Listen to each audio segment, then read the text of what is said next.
Hello viewers, स्वागत है आपका लेट्स लर्न इंग्लिश के डे 41 के वीडियो में। आज हम जो जानेंगे वो है वुड हैव और शुड हैव का यूज़। हम देखते हैं कि कई बार हमें अपने विचार बयान करने पड़ते हैं। अतीत में कुछ ऐसा होना चाहिए था जिस पर हमें अपने विचारों को व्यक्त करना ज़रूरी हो जाता है। तो ऐसे ही कुछ वाक्य मैं आज आपको बताने वाली हूँ जहाँ हम वुड हैव और शुड हैव का इस्तेमाल कर सकते हैं। जैसे कि आप पहला वाक्य देख रहे होंगे, if you had phoned me I would have come there. अगर आप फोन करते तो मैं वहां आ जाता। अगला वाक्य है, if you had told me I would have waited for you. अगर आपने मुझसे कहा होता तो मैं आपका इंतजार करता। अगला वाक्य है, if you had asked me I would have given it to you. अगर आप मुझसे मांगते तो मैं आपको वो दे देता। अगला वाक्य है, if I had been awake I would have caught the thief.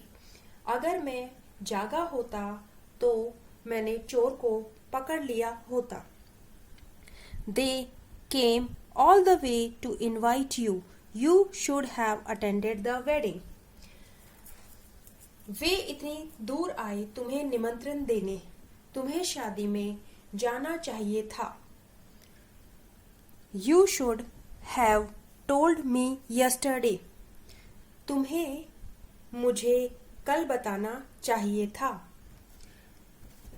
I should have joined this course last year. मुझे यह कोर्स पिछले साल ही ज्वाइन कर लेना चाहिए था। You should have replied to his letter. तुम्हें उसके लेटर का जवाब देना चाहिए था। Whatever it may be, you should not have beaten him. चाहे कुछ भी हो, तुम्हें उसे नहीं मारना चाहिए था।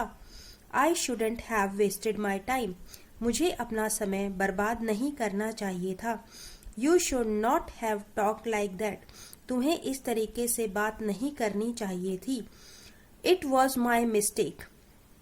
I should not have invited them to the party. ये मेरी गलती है, मुझे उनको पार्टी में आमंत्रित नहीं करना चाहिए था। You could have come by auto rickshaw.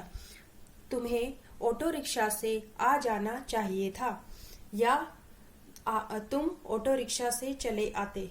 यहाँ तुम की जगह आप भी इस्तेमाल कर सकते हैं।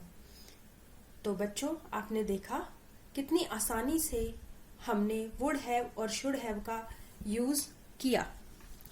तो अंत में मैं आपसे फिर वही कहूंगी, please like, share and subscribe. Thank you.